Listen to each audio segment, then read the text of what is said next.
There's no denying it. Human beings are absolutely obsessed with a good spectacle. Just turn on the TV to any reality show, and you'll see how much we love watching other people's drama from the comfort of our couches. And if you think that's bizarre today, imagine taking that obsession to the extreme and turning the survival of teenagers into a national sporting event, complete with cheering crowds and corporate sponsors. It was with this exact premise, one frighteningly close to our own reality, that the Hunger Games left a permanent mark on pop culture. Over the last decade, everyone tried to launch their own teen dystopia, but none came close to the impact of Panem. Because, let's be honest, while the others focused solely on love triangles, Katniss Everdeen's journey delivered real trauma, media manipulation, and heavy-hitting political commentary disguised as entertainment. So today, we're going to break down the entire Hunger Games saga. Far more than just the girl on fire with a bow. This is a story about tearing down an oppressive system and discovering the steep price you have to pay for it.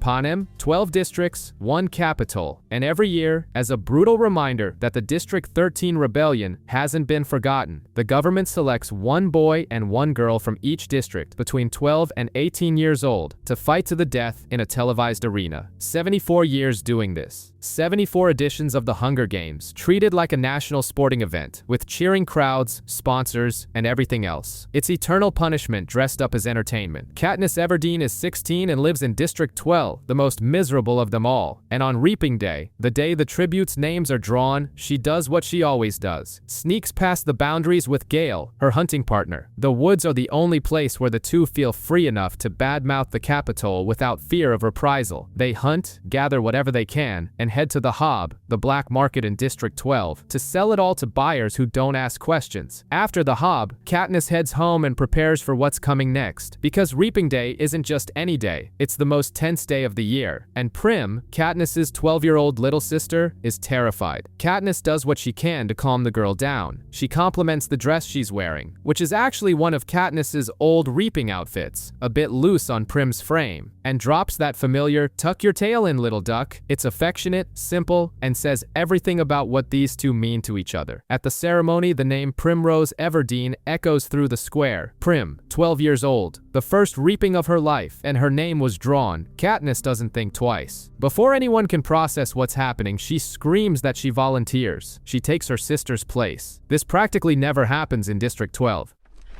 I volunteer as tribute. I believe we have a volunteer.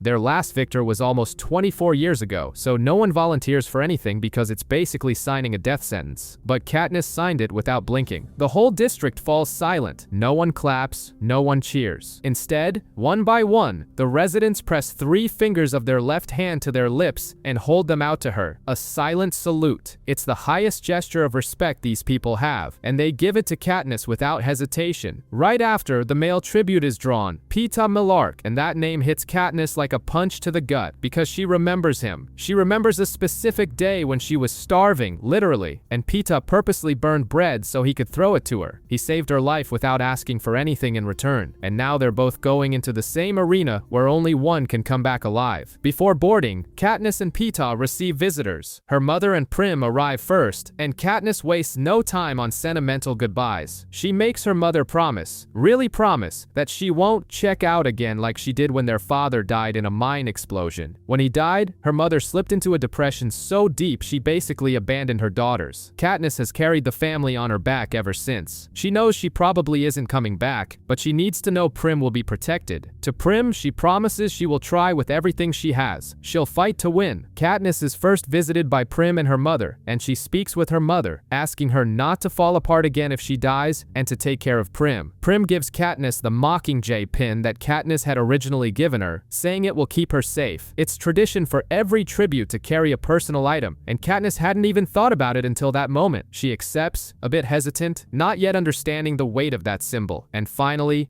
Gale. Their goodbye is way too short. Gale starts to say something, but the peacekeepers drag him away before he can finish the sentence. Katniss never hears the rest. The tribute train takes Katniss and Peeta straight to the Capitol, and when they arrive, the contrast is absurd. If District 12 is gray, dust, and starvation, The Capitol is color, excess, and ostentation. The two are immediately taken to the remake center to prep for the opening ceremonies, where all the tributes parade in chariots representing their districts. Katniss's prep team handle the basic alterations. They wax, scrub, adjust. It's a process that treats tributes like products waiting to be packaged. Then in walks Cinna, Katniss's assigned stylist. And Cinna is different. He doesn't treat Katniss like a doll or a piece of meat. He sees something in her. The outfit he puts together is a black unitard with a headpiece and a cape. It seems simple until you understand the trick. The cape and headpiece will catch fire. Synthetic fire, of course, but the effect is real. Katniss arrives at the stable and finds Peeta dressed the same way. And when the District 12 chariot crosses the city circle, the entire Capitol goes wild. All the districts parade, but no one can take their eyes off the two tributes on fire holding hands. Katniss and Peeta just made themselves unforgettable. The chariots take everyone to the training center, where the tributes will stay until the day of the games. Over the following days, they train in the underground gymnasium, each learning skills that might save their lives in the arena, or at least prolong them a bit. Archery, combat, survival, climbing. All together, all tributes side by side, sizing each other up, testing strengths, deciding who is a threat and who is easy prey. After the training comes the individual evaluation by the game makers, the guys who control the arena and dictate everything. Each tribute shows off their best skill in a private session and gets a score from 1 to 12. That score dictates whether you'll get sponsors who can send supplies during the games. Low score? No one bets on you. High score? You become a target. Katniss is the last to go in because the sessions follow district and gender order. When she finally arrives, the game makers are already drunk. They barely look at her. Her first arrow flies wide because the bow is stiffer than the ones she uses in the woods. But she adjusts quickly, shoots several times, hits every target, and pulls off an impressive sequence. A few game makers actually pause to watch, but the majority keep chatting, eating, drinking, ignoring her like she's irrelevant. Katniss looks up. She sees the roast pig on their table, sees the apple in the pig's mouth, and in an act of pure rage and defiance, she aims and shoots the apple dead center, pinning it to the wall right behind the game maker's table. The silence that falls over the room is deafening.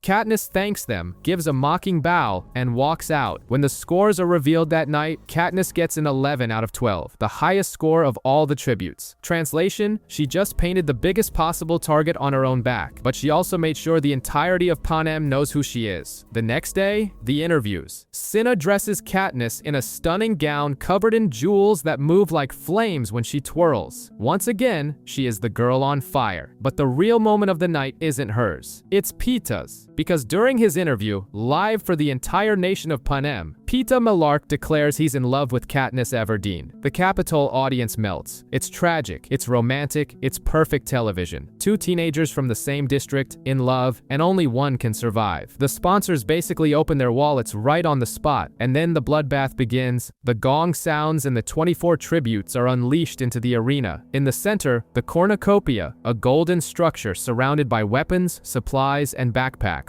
It's a trap designed to trigger a slaughter in the very first minutes, and it works perfectly. 11 tributes die on the first day. Katniss spots the bow near the cornucopia. It's tempting, but she loses her momentum when she gets distracted by Peeta and decides not to risk it. She grabs what she can, gets into a quick scuffle with a boy over a backpack. The boy is stabbed in the back by Clove before things escalate, and bolts. Clove still tries to hit Katniss with a knife, but she uses the backpack as a shield. As a bonus, she gets a serrated knife out of it. Over the next few days, Katniss distances herself further and further from the cornucopia. She sleeps high in the trees, but the lack of water starts slowly killing her. The dehydration becomes severe. Desperate, in a moment of pure despair, she screams into the air, begging Haymitch, her mentor, the one who sends sponsor gifts, to send water. Nothing comes, and Katniss understands. If Haymitch isn't sending water, it's because she's near a source. The next morning, she wakes up to hell. The game makers create a wall of fire, actual flames, fireballs launched at her, likely because she was too far from the action, and they need content for the show. Katniss survives, but walks away with burns on her hands and a severe burn on her right calf. Injured and exhausted, she is found by the career pack: Glimmer, Marvel, Kato, Clove. the girl from District 4, and Peeta. Katniss escapes by climbing up a tree. Kato tries to go after her but is too heavy for the branches. Glimmer tries to shoot her with an arrow and misses every shot. None of the careers can reach her up there, so their brilliant strategy is to camp under the tree and wait. Whose suggestion? Peeta's. While Katniss is trapped up there, Haymitch sends her first sponsor gift, burn ointment. She applies it right away and the relief is immediate, but her true salvation comes from somewhere else. Rue, the tiny tribute from District 11, appears in a neighboring tree and silently points up. A tracker-jacker nest, genetically modified wasps whose stings cause hallucinations, extreme pain, and, in enough quantity, death. Katniss saws through the branch with her knife. The nest drops right onto the careers. Total chaos ensues. Glimmer and the girl from District 4 die from the stings. The others flee. Katniss climbs down, still getting stung herself, and manages to pry the bow and arrows from Glimmer's swollen hands. At that moment, Peeta appears. He doesn't attack her. He tells her to run, and for that, Kato is going to want his head. The venom-induced hallucinations knock Katniss out for days. When she finally wakes up, lucid again, she proposes an alliance with Rue. The girl is small, smart, quiet, and reminds her way too much of Prim, in her size, her mannerisms, in everything. The two connect quickly, trust each other, and hatch a plan to destroy the career's supplies. Rue handles the distraction, lighting fires at pre-planned spots to lure the careers away from their camp. Katniss sneaks over and discovers that the food and supplies are protected by landmines, the same launch pads the tributes stand on at the start of the games. The boy from District 3 reactivated all of them. While observing, Katniss watches Foxface, the cunning red-headed tribute from District 5, dance through the mines like she's memorized the map, grab some supplies, and vanish. Katniss aims at a sack hanging above the mines, shoots, and the falling apples trigger everything. The explosion is so massive it wipes out practically the entire stockpile and blows out Katniss's left ear. Half-deaf and disoriented, Katniss goes looking for Rue. The Mockingjays repeat the 4-note melody the two agreed on, a sign that Rue is okay, until the song is cut short by a scream. Katniss's name. She runs. She finds Rue trapped in a net, reaching an arm out for help. And before Katniss can do anything, a spear pierces Rue's abdomen. Marvel, the District 1 tribute, through it. Katniss reacts on pure instinct. Her arrow hits Marvel in the chest, and he drops dead. But Rue is dying. Katniss sits beside the little girl, holds her, and sings the Meadow Song, a simple, sweet lullaby that grows quieter as Rue stops breathing. When the song ends, Rue is gone. And Katniss doesn't just walk away, she gathers flowers. She adorns Rue's body with them. Hiding the wound, she turns the scene into something beautiful, dignified.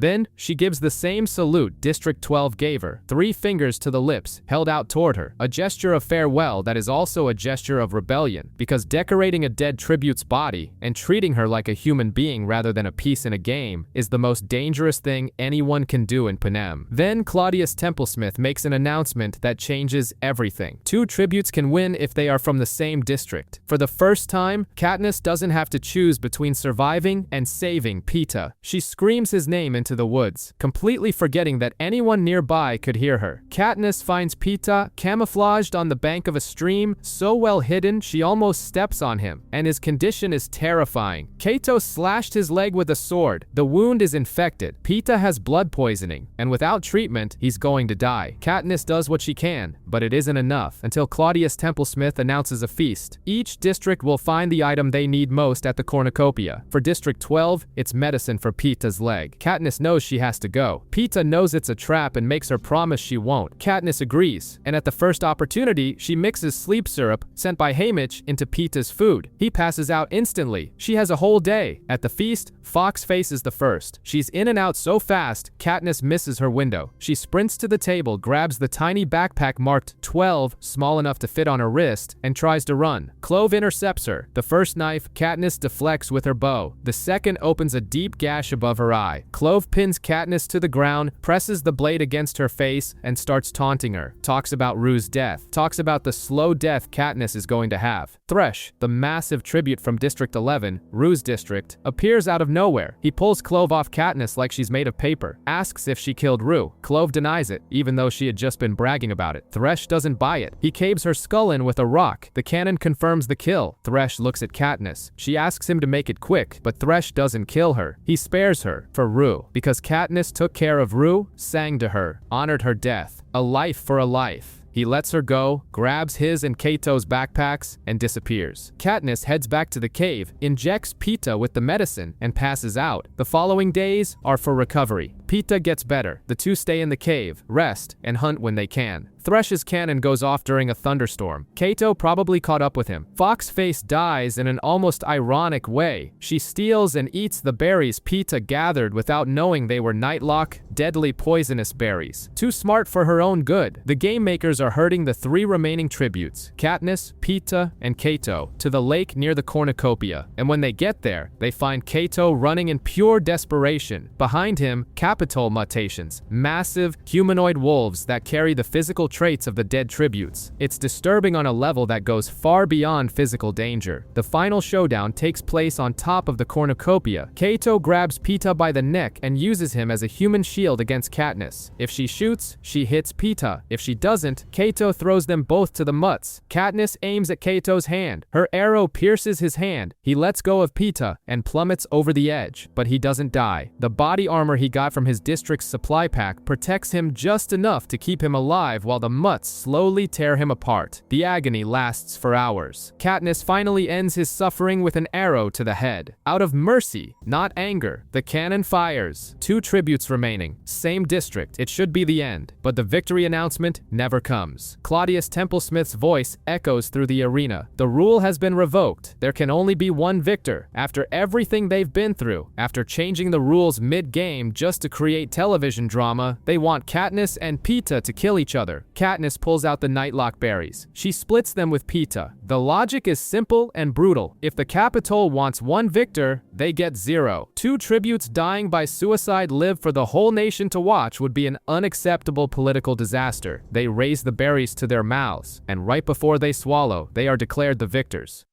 Ladies and gentlemen, may I present the winners of the 74th Annual Hunger Games.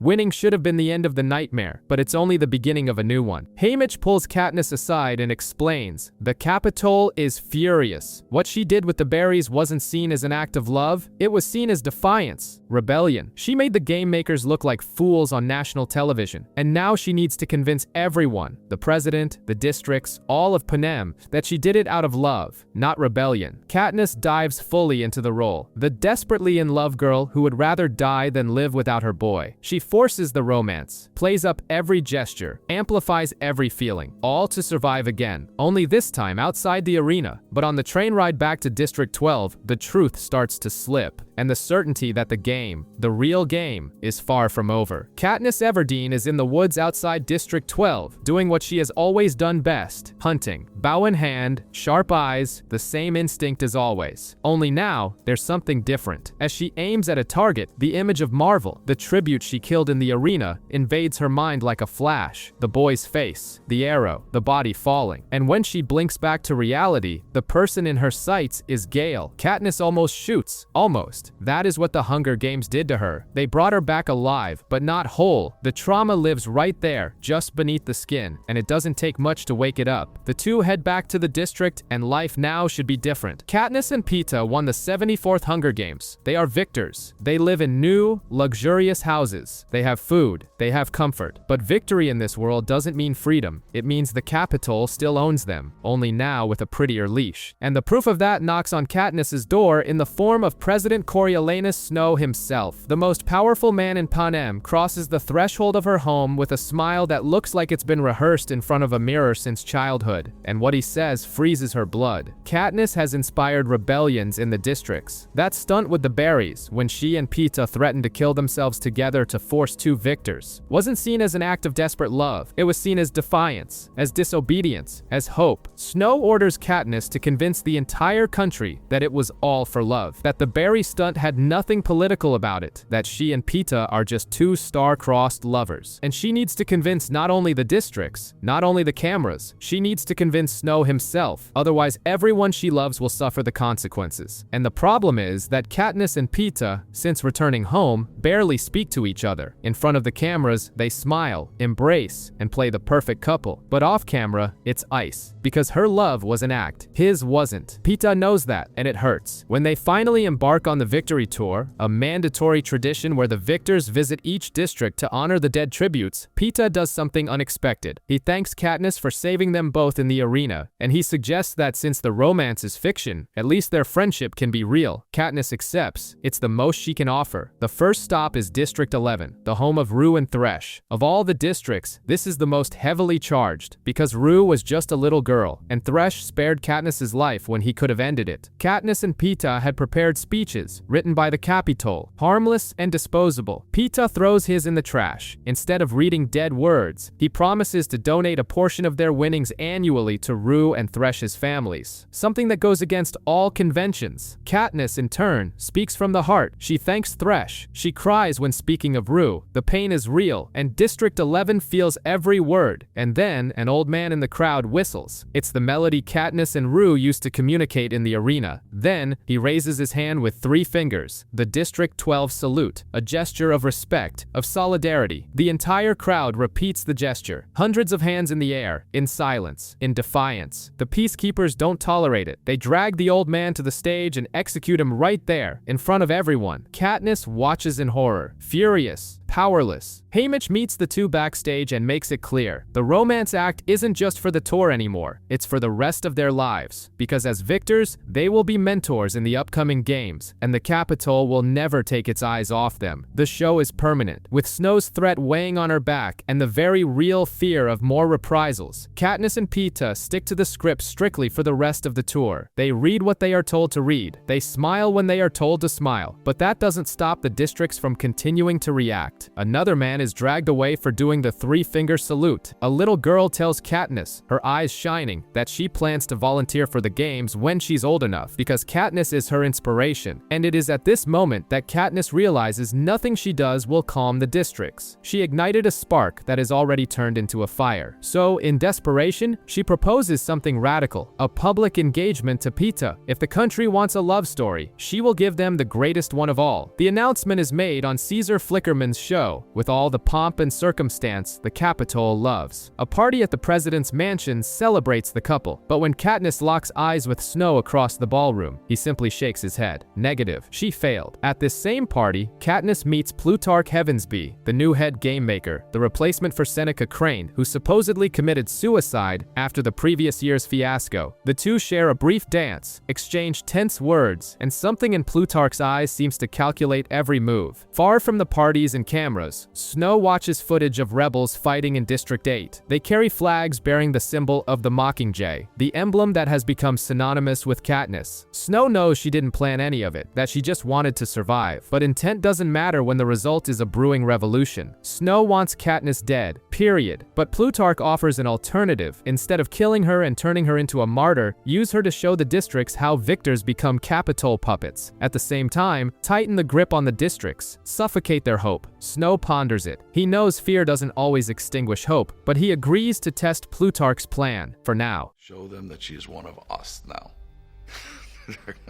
They're gonna hate her so much, they might just kill her for you.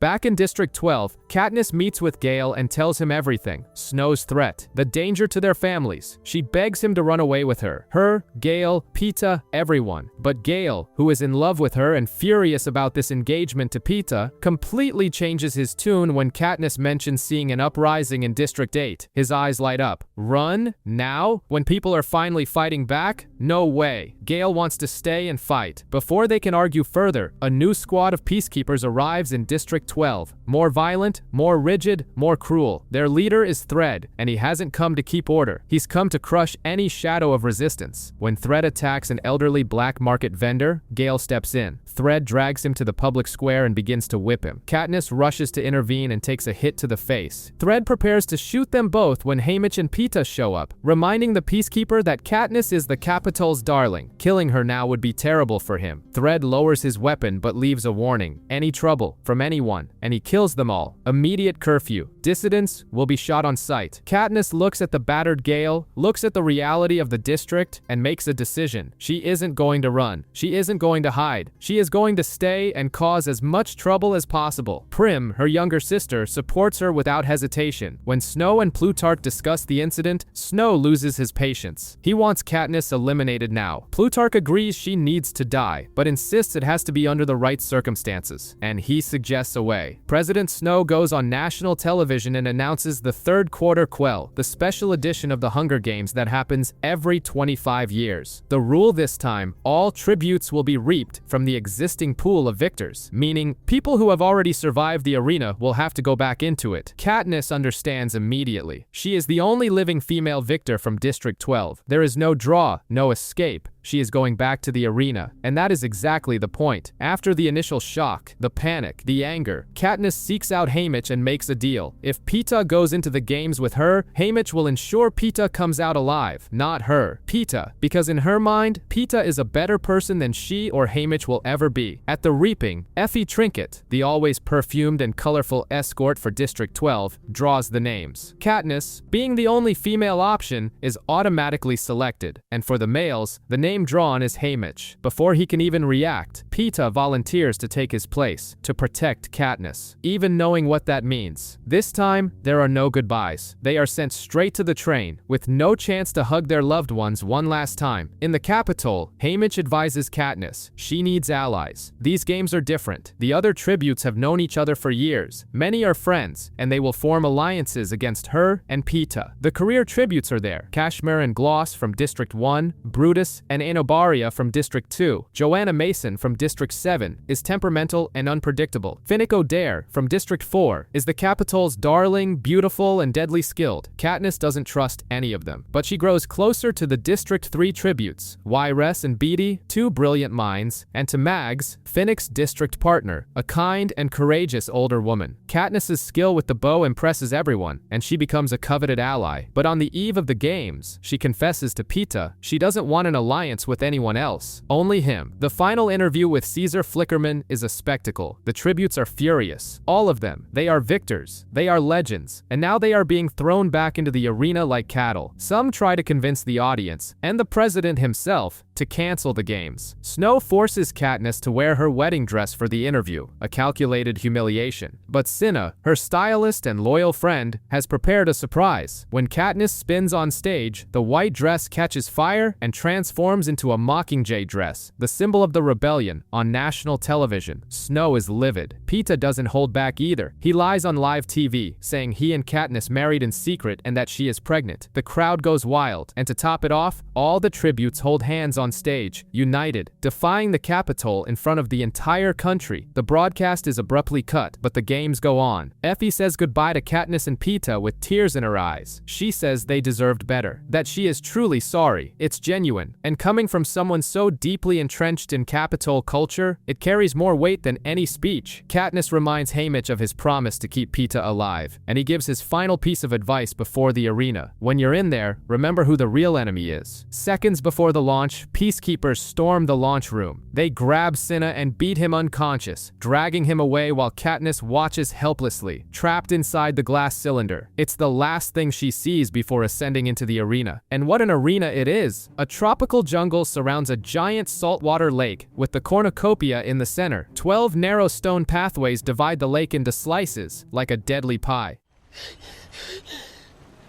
Let the 75th Hunger Games begin.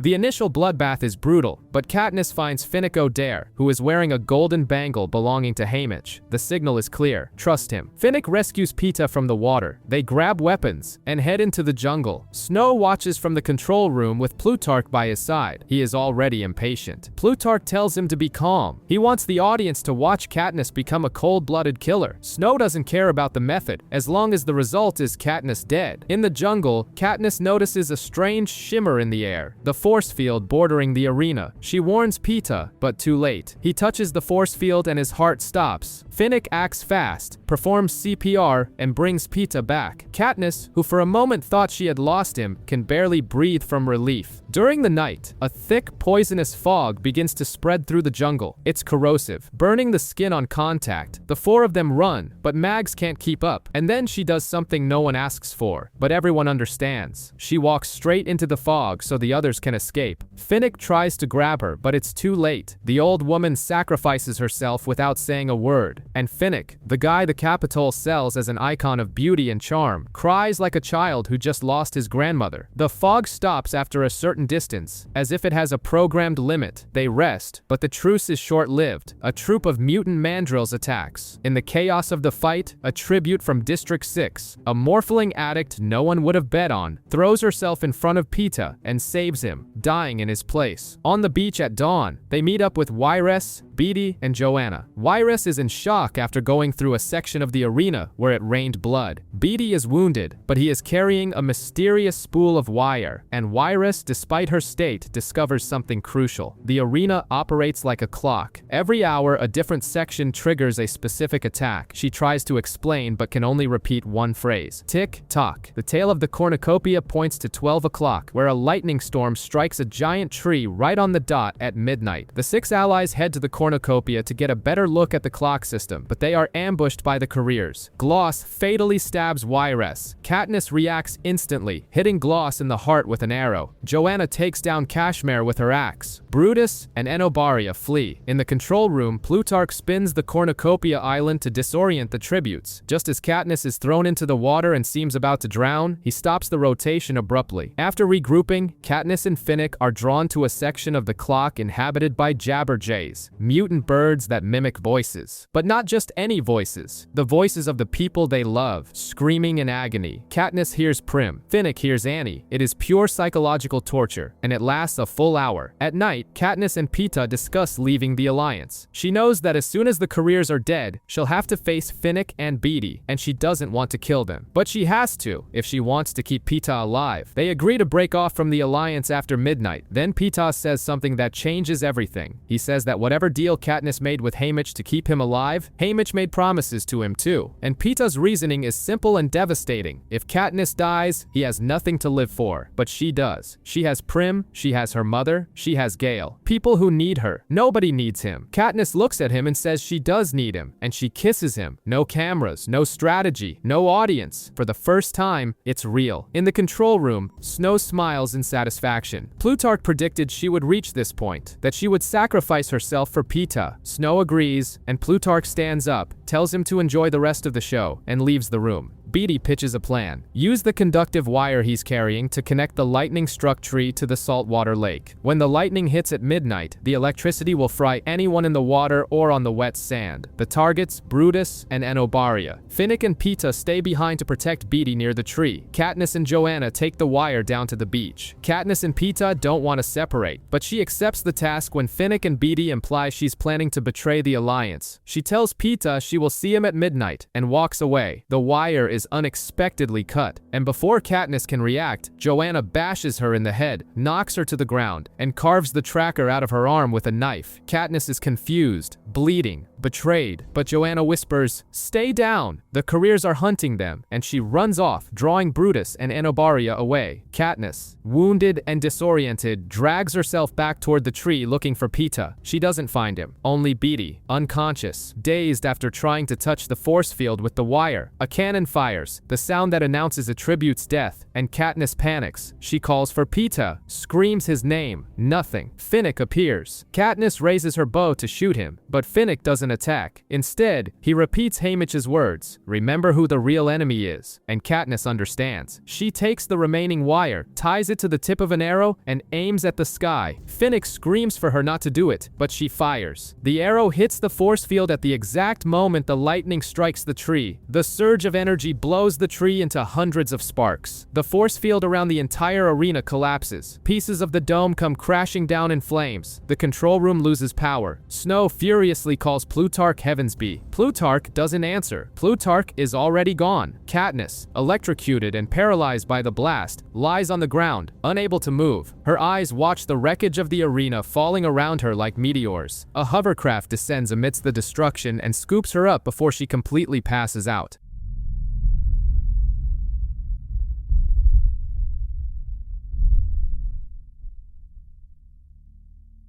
When Katniss wakes up, she is inside the hovercraft. Beetee is unconscious next to her. She grabs a syringe, ready to defend herself, and walks into the cabin. And she finds Haymitch, Finnick, and Plutarch Heavensby. Plutarch isn't a game maker. Plutarch is a rebel operative, embedded in the Capitol this whole time. He explains that the rebels from the districts, along with half the tributes, planned all of this to break Katniss out of the arena, to make her the symbol of the revolution. The Mockingjay, the hovercraft, is heading to District 13, which, contrary to what everyone believes, was never destroyed. Katniss listens to it all, processes it, and then she asks one question. Where is Peeta? Peeta was captured by the Capitol. Joanna too. Katniss turns to Haymitch and lunges at him. He promised to keep Peeta alive. He promised. Plutarch sedates her before she can do any more damage. She wakes up days later. Gale is by her side. Her family is safe, he tells her. But District 12? District 12 doesn't exist anymore. The Capitol firebombed everything, destroyed every house, every street, every memory. Katniss absorbs the information, the shock, the horror, the sorrow, and then slowly, something changes in her face. The pain transforms. Her eyes harden. What is born there is not despair. It is fury. Katniss Everdeen opens her eyes and recognizes nothing around her. The ceiling is gray, the walls are gray, the air feels gray. After being rescued from the destroyed arena of the 75th Hunger Games, she was taken to a place that officially shouldn't exist. District 13. Everyone in Panem grew up hearing that District 13 was wiped off the map by the Capitol. It became a horror story to keep the other districts in line. But the truth is, 13 survived, burrowing underground like a rabbit hole and building an entire military base beneath the ruins. That is where the resistance breathes, eats, sleeps, and plans the war. Katniss reunites with her mother and her sister Prim, who managed to reach the district before the worst happened. Beetee and Finnick Odair are also there, recovering from the wreckage of the arena, but not everyone was so lucky. And Katniss knows this better than anyone. The leader of this subterranean world is President Alma Coin. Gray hair, calculating gaze, a tone of voice that doesn't waste a single syllable. She welcomes Katniss and cuts straight to the chase. Her actions in the arena, the arrow, the destruction of the force field, all of it, lit a fire in the districts. Riots have broken out. Strikes have paralyzed production. The people have finally started pushing back. And now, the rebellion needs a face. It needs a symbol. It needs the Mockingjay. Coin wants Katniss to officially become the Mockingjay, the living image of the revolution, stamped on every broadcast, every flag, every battle cry. A strategy of winning hearts and minds, as she herself defines it. Katniss refuses on the spot. No beating around the bush, no hesitation. She looks at Coin and throws in her face what no one in the room wants to hear. You left Peeta behind. Plutarch Heavensby, the former head game maker, who revealed himself as an undercover rebel leader, has an idea. Words won't convince Katniss, but maybe reality will. They take her to see what is left of District 12, and the answer is almost nothing. The Capitol wasn't satisfied with just punishing them. They erased them. Firebombings reduced the entire district to ash and rubble. The houses where Katniss grew up, the hob where she sold her game, the streets she walked her whole life, all turned into craters. The only thing that escaped was the victor's village, likely left standing as a sadistic reminder that the Capitol chooses what to destroy and what to preserve. Katniss walks through the wreckage in silence. She doesn't need a speech. The district speaks for itself. And then comes the final blow. Back in 13, she sees Peeta on a screen being interviewed by Caesar Flickerman. But it's not the Peeta she knows. This Peeta is clean, groomed, sitting in a Capitol studio pleading for calm, asking people to stop fighting, calling for the rebellion to dissolve. It's propaganda. The Capitol took the boy and turned him into a weapon pointed straight at the resistance. Seeing that shifts something inside Katniss. It's not just anger anymore, it's resolve. She seeks out Coin and accepts. She will be the Mockingjay. She will be the face of the revolution. But she has conditions. Peeta and all the other captured victors must be rescued at the earliest possible opportunity. And when they are, they will receive a full pardon. No trial, no punishment for anything the Capitol may have forced them to do or say. Coin agrees to the terms. The game begins. Haymitch, who knows Katniss better than she'd like, gives an early warning. There's no point putting this girl in front of a camera with a script in her hand. That's not how she works. Katniss is spontaneous. She shines when she reacts to what she feels, not when she memorizes lines. Trying to control that will kill any propaganda before it even airs. So they build a team around her. Cressida, a filmmaker who fled the Capitol, leads the camera crew. Effie Trinket, the ever-exuberant escort from District 12, is brought in as her stylist. And Gale, Katniss's hunting partner, the guy who was by her side before all this began, steps in as her bodyguard. The suit is special, designed to turn the Mockingjay into an image the districts will never forget. The first real mission takes the group to District 8. Katniss visits a hospital full of the wounded, people who took up arms against the Capitol and paid the price. Scarred faces, broken bodies, but eyes that light up the moment they see her walk in. To these people, the Mockingjay isn't an abstract symbol. She is hope with a face. The visit is wrapping up when the sky darkens. Capitol hovercrafts appear on the horizon and drop bombs over the hospital. Not on military positions, not on weapons depots.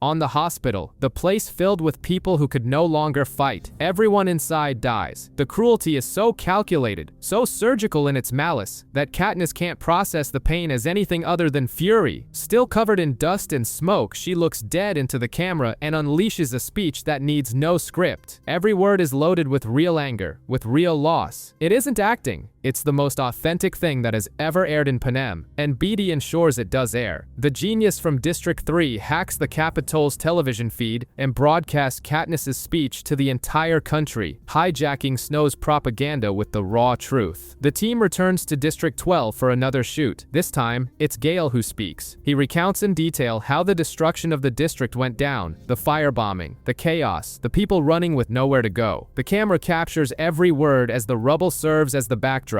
And then, Katniss sings The Hanging Tree, an old dark song about a dead man calling out to his lover to meet him at a tree where people are hanged. It's the kind of song the Capitol would prefer no one remembered, and Katniss sings it standing amidst the ruins of the only home she's ever known. When Beatty broadcasts this, the effect is devastating. In District 7, lumberjacks living under the whip of the peacekeepers reveal hidden landmines and wipe out an entire squad. In District 5, a rebel demolition team blows up the hydroelectric dam that supplies power to the Capitol. Without stable power, Snow is forced to rely on backup generators. His propaganda machine loses steam. The voice of the Mockingjay, on the other hand, only grows louder. That night, Katniss watches another of Peeta's interviews with Caesar Flickerman. Everything seems to follow the Capitol's usual script, until Peeta does something unexpected. In the middle of the live broadcast, he breaks character and screams right into the camera. The Capitol is going to attack District 13. It's a warning, an act of defiance that will certainly cost him dearly. Coin doesn't waste a second. Sirens blare, and the entire district enters evacuation protocol, descending even deeper into the bowels of the underground base. Prim almost gets locked out when she runs back to grab her cat, because apparently, even in the apocalypse, no one leaves a pet behind. But she manages to get in just in time. The doors seal, the bombs fall, and the base survives, intact. When they finally head back to the surface, Katniss finds something that makes her blood run cold. The ground is covered in white roses. Not debris, not shrapnel, roses. Perfect, immaculate, planted there with the delicacy of a centerpiece. It's Snow's signature. He's saying he knows where she is, that he got close enough to leave a present, and Katniss understands the underlying message with brutal clarity. If Snow can send roses, he can send something much worse. And Peeta, who just defied him on national television, is at the top of the list. Peeta's warning gave District 13 8 extra minutes to evacuate. 8 minutes that saved lives. Coin acknowledges the debt and authorizes a rescue mission. A special forces team, including Gale, is deployed to the tribute center in the Capitol to extract Peeta, Joanna Mason, and Annie Cresta, the victors left behind. Katniss waits. The tension is unbearable. Every minute feels like an hour, and then the news arrives. Mission successful. Everyone rescued. Katniss rushes to see Peeta. The joy, the relief, weeks of anguish about to end, all channeled into that moment of reunion. She sees him. He sees her, and Peeta lunges at her, his hands going straight for her throat. It's not confusion, It's not a reflex. Peeta grabs Katniss and chokes her with the clear intent to kill. She tries to break free, but he's too strong. The world goes dark as the air fades. Boggs, one of the soldiers from 13, manages to tackle Peeta and knock him out before it's too late. Katniss wakes up in the medical wing, and the explanation she receives is worse than any nightmare the arena ever produced. Peeta's mind has been hijacked. The Capitol used a technique called hijacking, a combination of physical torture, aversion therapy, and tracker-jacker venom. Every memory Peeta had of Katniss was twisted, poisoned, rewritten. Where there was love, there is now fear and hatred. Where there was the urge to protect, there is now the impulse to destroy. The Capitol took the boy who swore to protect Katniss and programmed him to kill her, and that is why they let Gale's team escape so easily. The rescue wasn't a flaw in the Capitol's security. It was the trap. Peeta is the weapon. A process to reverse the conditioning begins, but no one knows if it will work or to what extent. Peeta is kept in total isolation, restrained by straps. Coin gathers District 13 and announces the success of the rescue. The victors are back. The fight can now be taken directly to the Capitol. The crowd cheers, morale surges, the revolution gains new life. But Katniss isn't in the crowd. She is in the hallway of the medical wing, looking through a glass pane. On the other side, Peeta is restrained, strapped down.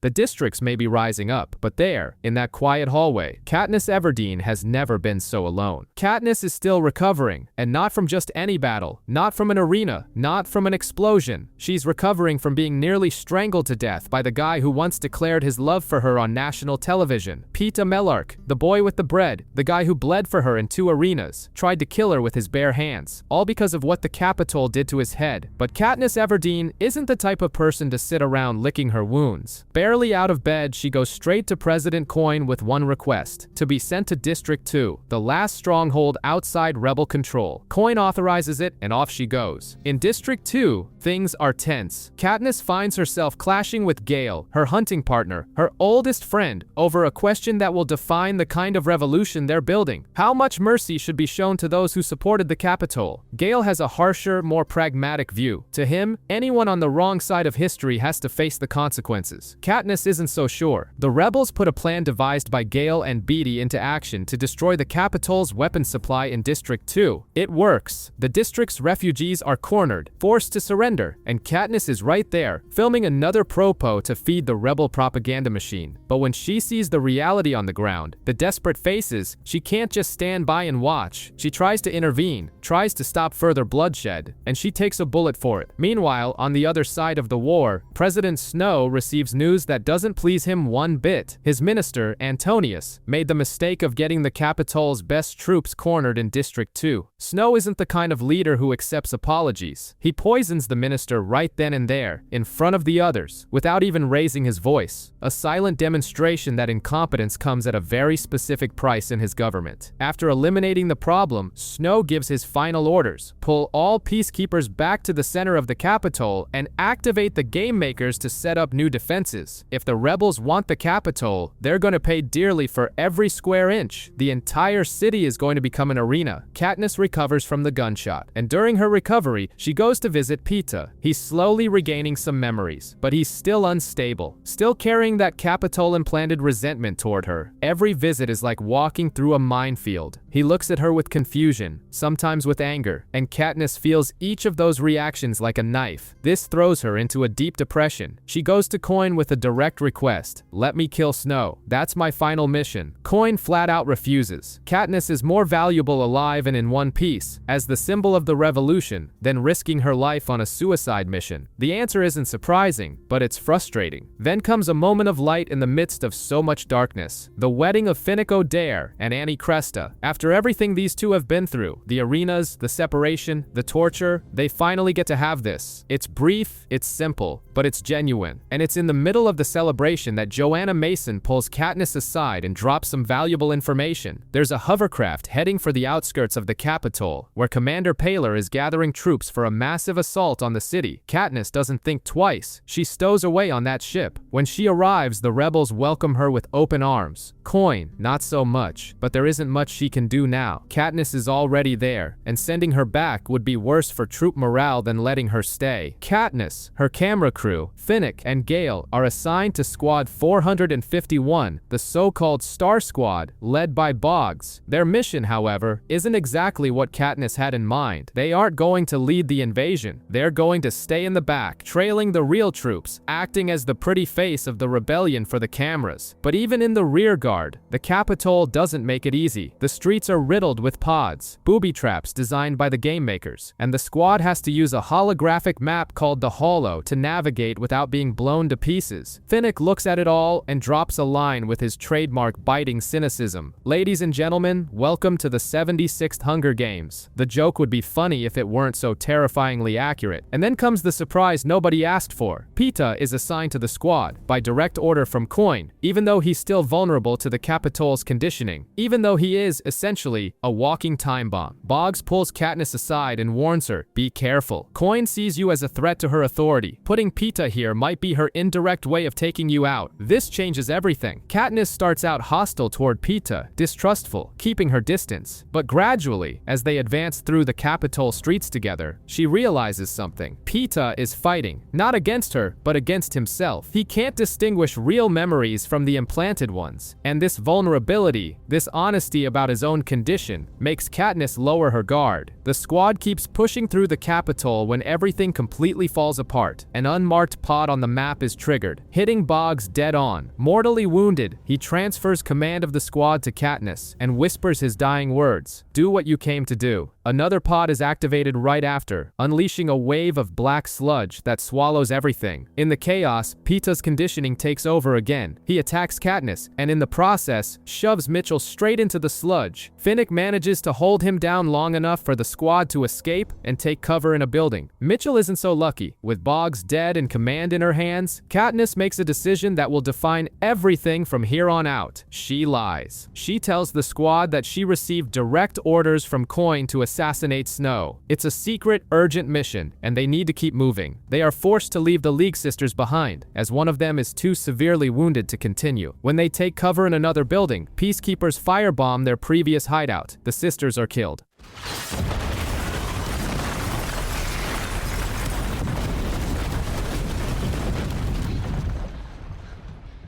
The Capitol wastes no time. Snow appears in a broadcast celebrating the supposed deaths of Squad 451 and the Mockingjay, but Beatty hijacks the signal mid-broadcast, and Coin appears to all of Panem, declaring Katniss a martyr for the rebel cause. Propaganda works both ways, but Katniss isn't dead, and her objective hasn't changed. The problem is they're still far from Snow's mansion, and the streets are infested with pods. The solution? The sewers. Pollux, who used to work in the Capitol's underground, serves as their guide. It's dark, it's cramped, it's the kind of place nobody wants to be, but it's the only way. Peeta, crushed by the guilt of Mitchell's death, says he should die instead of putting anyone else at risk. But he admits something to Katniss. His memories are getting clearer, slowly, but they are coming back. Snow discovers Katniss is still alive and unleashes literal hell after her. Monstrous reptilian mutts flood the sewers. What follows is a massacre. Jackson, Castor, and Holmes are killed in the clash. The squad tries desperately to flee, but as they cover the retreat, one of the mutts grabs Finnick O'Dare, the guy with the trident, the seductive smile, the broken heart who had finally found peace alongside Annie. Katniss looks at him and knows there's no way to save him. She does the only thing she can. She triggers the Holo self-destruct, ending his suffering and taking out the remaining mutts, making their way out of the sewers into the subway tunnels. Another pod kills Messala. When the few survivors finally reach the surface, Cressida leads them to a safe house, the home of Tigris, a former former Hunger Games stylist who agrees to hide them in her basement. There, in the heavy silence of loss, Katniss confesses she never had orders from Coin. She lied. And because of that lie, people died. She expects anger, expects rejection, but what she gets is different. The squad knew from the beginning. They followed her not because of orders, but out of trust. Peeta consoles her, saying that if she kills Snow, she will avenge every person who died because of him. That night, Gale and Peeta have a conversation that's been pending for a long time. The love triangle. Gale says he thinks Peeta won. Peeta thinks Gale won, and Gale, with surprising honesty, ends the discussion. Deciding which one of them she can't survive without is Katniss's problem, not theirs. Snow makes his final move. He announces that rebels have penetrated deep into the Capitol and invites refugees to his mansion, offering food and shelter. With the pods deactivated to let the civilians through, Katniss and Gale disguise themselves and blend into the stream of refugees. It's the opening she needed. But when the rebels arrive and attack the peacekeepers, chaos takes over. Capitol civilians are killed in the crossfire. Gale is captured, and Katniss, pushing forward alone toward the mansion, stumbles upon a scene that freezes her blood. Peacekeepers using Capitol children as human shields around Snow's residence. Then, a hovercraft bearing Capitol insignia flies over the crowd of children and drops silver parachutes, just like the ones that delivered sponsored gifts in the games. The children reach out their hands. The parachutes explode. A squad of rebel medics rushes in to treat the wounded, and among them, Katniss recognizes a face. Prim, her sister, Primrose Everdeen, the little girl she volunteered for in her first games, the reason this all started. Katniss pushes forward toward her sister. Prim sees her. Their eyes meet, and a second wave of bombs goes off. Prim dies. Katniss is severely wounded. When Katniss finally wakes up, Haymitch is at her side. The Capitol has fallen. The rebels won. Snow has been captured, but none of that matters. None of it brings Prim back. Katniss goes to Snow's cell. He's there, imprisoned, diminished, but still wearing that same smile that never changes. And he tells her the truth Katniss doesn't want to hear. It was Coin who orchestrated the bombing of the children. The idea was to turn his last supporters against him. Coin played them both like pawns because they were so focused on destroying each other that they didn't see the real game happening around them. Katniss accuses him of lying. Snow simply reminds her of the promise they made to always be honest with each other, and the pieces start falling into place in her mind. The bombs, the parachutes, the trap Gale and Beetee had been developing. When she confronts Gale, he remorsefully admits it might have been his design. He apologizes for not protecting her family. Katniss can't forgive him. She says goodbye. Coin, who has declared herself interim president of Panem, calls a meeting with the surviving victors of the games. Katniss, Peeta, Haymitch, Inobaria, Annie, Beetee, and Joanna. And the proposal she brings to the table is blood-curdling, a final edition of the Hunger Games. Using the children of the Capitol, Beetee, Annie, and Peeta vote against it. Joanna and Inobaria vote in favor. Katniss looks at Coin and understands everything. Snow was right. This woman is no different from him. She's just the next version of the same monster. And to confirm this, Katniss votes yes. For Prim, she says. Haymitch follows her vote. Coin smiles satisfied and grants Katniss the honor of executing Snow. The day of the execution arrives. All of Panem is watching. Katniss takes her position with her bow before Snow, who is tied to a post, waiting for death. The two lock eyes one last time. Snow gives that smile, and in that look, they both know. Katniss raises her bow and fires the arrow straight into Coin's heart. Snow starts laughing. It's the last thing he does before being lynched by an enraged mob. Katniss tries to swallow a nightlock pill to end it all, but Peeta stops her. She is arrested, put on trial, and eventually pardoned, deemed mentally incapacitated at the time of the act. Plutarch Heavensbee, via a letter delivered by Haymitch, advises Katniss to return to District 12 and wait for things to cool down. Katniss returns to the ruins of the victor's village. The house is there, but everything around it is rubble and memory. She sinks into a deep depression, alone with her ghosts, until Peeta shows up. Fully recovered, his memories back, his love for Katniss intact. The rebuilding process is slow. Commander Paler is elected the new president of Panem. Katniss, Peeta, and Haymitch lean on each other, united by their shared trauma. They find out that Gale has become a military commander in District 2, and that Annie gave birth to Finnick's son, a piece of him left in the world. Katniss and Peeta grow closer, day by day, and eventually, Katniss admits what she perhaps always knew. She loves him. Years go by. Katniss and Peeta have 2 children.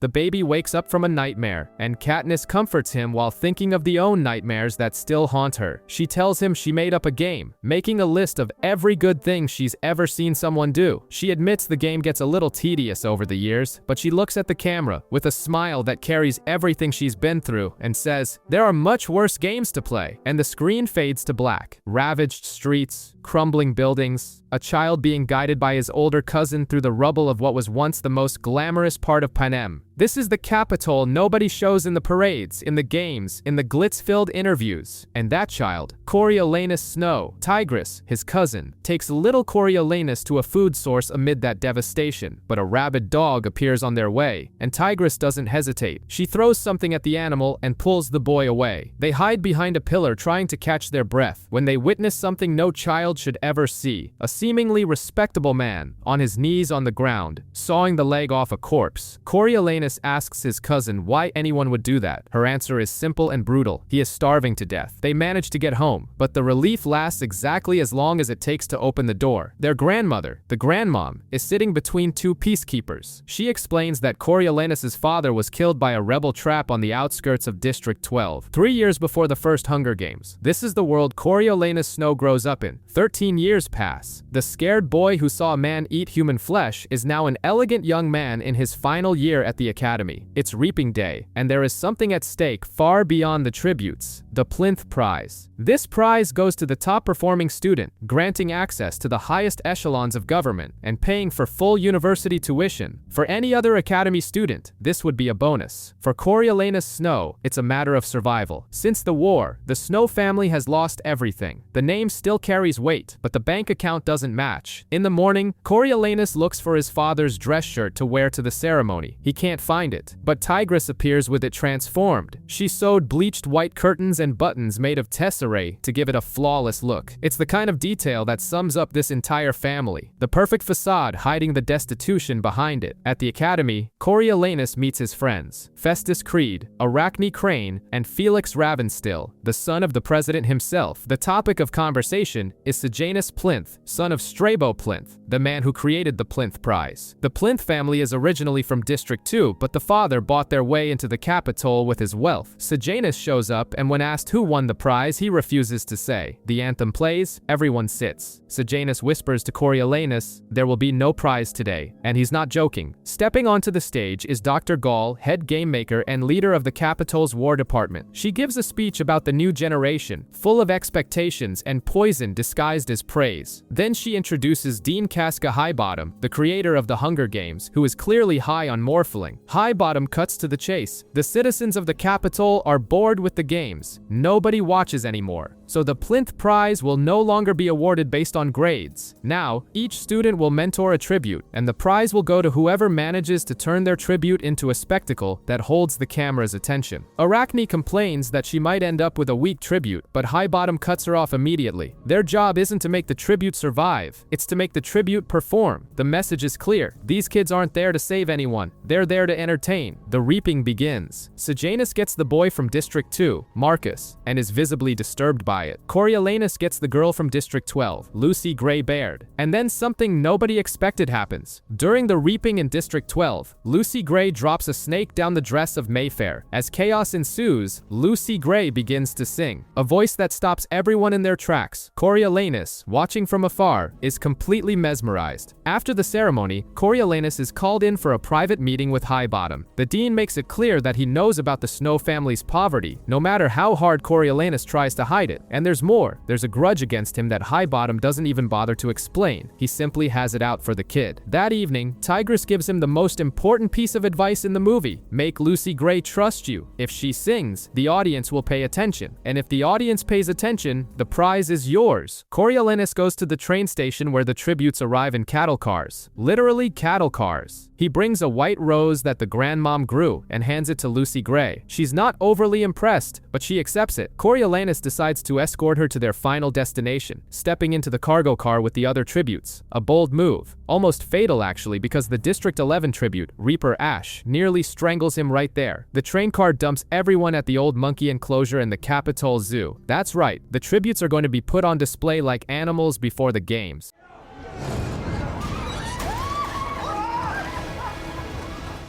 Welcoming everyone is Lucky Flickerman, a weatherman and amateur magician who is going to host the 10th Hunger Games. Coriolanus places the white rose in Lucy Gray's hair and introduces her to the zoo audience. Her dress immediately draws attention, especially from the children. Lucy Gray explains that she's not originally from District 12. She's part of the Covey, a group of traveling musicians who got stuck in District 12 after the war. She also asks for something simple: food. Neither she nor Jessup, the other District 12 tribute, have eaten since the reaping. At the mentors' meeting, Highbottom comes down hard on Coriolanus for going to the zoo. He threatens to disqualify him. Arachne chimes in saying he's making it seem like they are equals to those animals. But Sejanus defends Snow, arguing that the tributes are human beings and that's exactly why nobody watches the games. Dr. Gall interrupts. Unlike everyone else, she loved what Coriolanus did. She even suggests he should be a game maker. Then she asks the question, what are the Hunger Games for? Coriolanus answers that it's to punish the districts. Gall isn't satisfied. Sejanus questions the morality of the games and Highbottom actually agrees with him. But Coriolanus, feeling the need to stand out, goes further. He suggests allowing bets on the tributes and conducting interviews, so the audience will actually care about what happens in the arena. His classmate, Clemenzia Dovecote, jumps on the bandwagon, proposing they work on the project together, clearly wanting to piggyback on the credit. In the cafeteria, Sejanus reveals to Coriolanus that Marcus was his classmate in District 2. His own father bought their way to the Capitol just to show his son that he could never go back. The pain in this guy is real. They go to the zoo to feed the tributes. Marcus ignores Sejanus completely. Coriolanus gives a sandwich to Lucy Gray, who shares it with Jessup, who has been bitten by a bat. Coriolanus promises to try to send food into the arena and asks her to sing again. Lucy Gray notices that Coriolanus is looking at the sandwich hungrily, so she shares it with him too, the supposed mentor, just as starving as his tributes. This quiet moment is shattered when Brandy, Arachne's tribute, slits her mentor's throat with a broken bottle. Arachne dies right there. Brandy is gunned down by peacekeepers, the first tribute to die before the arena. At home, the grandmom warns Coriolanus to be careful around Lucy Gray. The next day, the first official meeting between mentors and tributes is a disaster. Most mentors can't get their tributes to cooperate. Clemenzia and Coriolanus are called in to see Dr. Gall. Clemenzia panics because she knows Coriolanus wrote the whole proposal by himself. Gall has already figured out the truth. She orders Clemenzia to retrieve the document from a tank full of mutant snakes. The snakes, not recognizing her scent, attack. Clemenzia is carried away unconscious. On the arena tour with mentors and tributes, Treach from District 7 joins an alliance with the District 4 tributes and Tanner from District 10, abandoning Lamina, his district partner. Suddenly, bombs go off. Sabin from District 2 and Guinea from District 6 are killed. Felix Ravenstill is severely injured. The District 1 tributes flee with Marcus through an exit blown open by the explosion, but are shot immediately. Marcus manages to escape.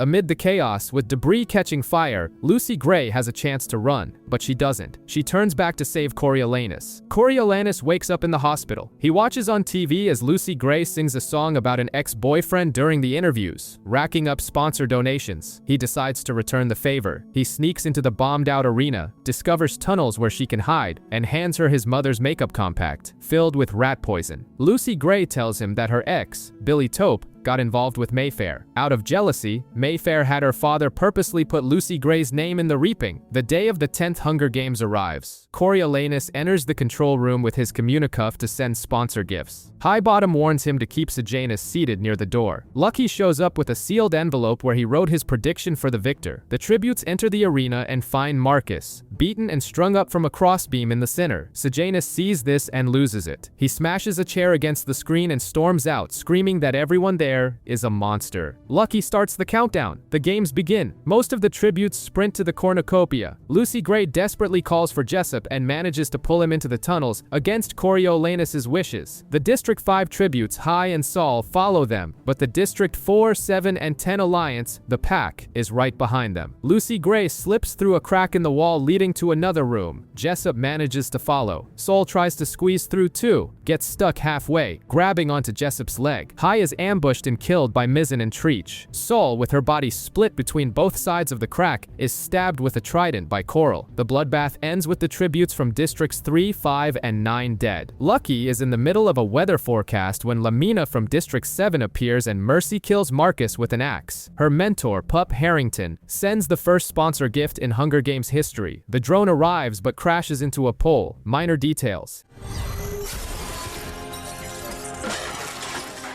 The games drag on longer than expected, mainly because of the tunnels the explosion revealed. Lucky cancels his hotel reservation. Treach and Tanner drag the body of Otto from District 6 from under the rubble. Highbottom confronts Coriolanus about what he plans to do after the games and threatens to withhold the plinth prize even if Lucy Gray wins. In the tunnels, Jessup starts acting weird. Lucy Gray offers him water, and he recoils in terror. Fear of water. Rabies. The bat bite did its job. At night, while Coriolanus dozes in the viewing room, Dr. Gall wakes him up. Sejanus has sneaked into the arena. He went inside to sprinkle breadcrumbs over Marcus, a District 2 ritual for the dead. Gall tells Coriolanus, "Get him out of there, and maybe I'll convince Strabo Plinth to give you the prize." Coriolanus enters the arena and finds Sejanus. He tries to convince him to leave. Sejanus refuses, saying he wants to stay in front of the cameras. Coriolanus warns him that Gall has already cut the feed. No one is watching. As they argue, a tribute attacks them. Coriolanus says he doesn't want to hurt him, but when the tribute won't stop, Coriolanus hits him, and beats him to death. The two escape as other tributes come after them. They barely make it through the gate. The tributes left behind scream that Lucy Gray is their next target. At home, Coriolanus tells Tigris everything. He says he felt horrible during the murder, but afterwards, he felt power. Tigris looks at him and says something that carries more weight than any weapon. His father only had hate in his eyes, and Coriolanus doesn't need to follow in those footsteps to be in control. The next day, Jessup's rabies takes over. He turns on Lucy Gray in the tunnels. Coriolanus uses his sponsors to send water, knowing that rabies gives the victim a terrifying fear of liquids. Jessup backs away, falls, and lands on the rocks. The impact is fatal. Lucy Gray stays with him until the end. Suddenly, the pack starts to corner Lucy Gray. She is all alone now. Desperate, Coriolanus sends multiple water donations. An entire fleet of drones begins flying toward the pack, and the tributes in the way get hit. Lucy Gray grabs a jug of water and runs. She laces the water with the rat poison and leaves the jug in the middle of the arena, pouring out the rest of the available water. The trap is simple and brilliant. Then she hides in a vent while the tributes chase Wovey. Dill drinks the poison water and dies. Reaper, the giant from District 11, does something nobody expects. He gathers the bodies of the dead tributes, lays them all together, and covers them with a Panem flag, a memorial, a protest. Then he looks straight into the camera and shouts, asking if he's going to be punished for it. Dr. Gall cuts the broadcast. Felix has died from his injuries, and her answer to Reaper's protest is direct. She is going to attack the arena, even if it means leaving 0 survivors. Highbottom calls Coriolanus into his office. The dean knows he cheated in the games, and now he presents 2 options: public humiliation or becoming a peacekeeper. The boy who grew up in the ruins of the Capitol, who wore curtains as a shirt, who killed with his bare hands and felt power in it, who manipulated and was manipulated at every turn. This boy must now choose the next chapter of his life, and we already know who he is going to become.